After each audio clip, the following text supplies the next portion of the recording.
শুভ দুপুর বন্ধুরা। দেখো আজকে আমার একটা দেওরের মেয়ের জন্মদিন। তোমরা সবাই ওকে আশীর্বাদ করো, ও যেন অনেক বড় হয়, অনেক ভালো মনের মানুষ হতে পারে, কৃষ্ণ ভক্ত হয়। আর দেখো এত কিছু কিন্তু আয়োজন ওর বাবা মা কিন্তু ওর জন্য করেছে। আমরা সবাই তো ওকে আশীর্বাদ করছি, ওর বাবা মা করছে, তোমরাও কিন্তু সবাই আশীর্বাদ করো। দেখতেই তো পেলে তোমরা সবাই, আমরা কিন্তু ওকে আশীর্বাদ করছি, সবাই ওর বাবা মা সবাই। এই দেখো ওর মা এখন আশীর্বাদ করছে আর আমাদের সবার আশীর্বাদ করা হয়ে গেছে। আমরা কিন্তু এখন খুবই ব্যস্ত দুদিন ধরে, কেন কি ওর জন্মদিনে মানে আমাদের বাড়িতে প্যান্ডেল করেছে খাওয়ানো দাওয়ানোটার, আর ওদের বাড়িতে এমনি কেক কাটার প্যান্ডেল এটা করেছে। খুব কিন্তু মজা হয়েছে, আর কত কিছু রান্না করেছে দেখতে পাচ্ছ।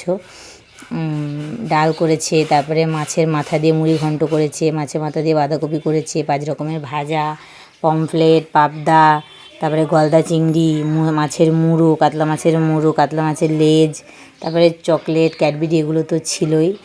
পায়েস তো অবশ্যই থাকবে জন্মদিনে। যাই হোক, কেমন লাগলো অবশ্যই কিন্তু কমেন্ট করে জানাবে। টাটা।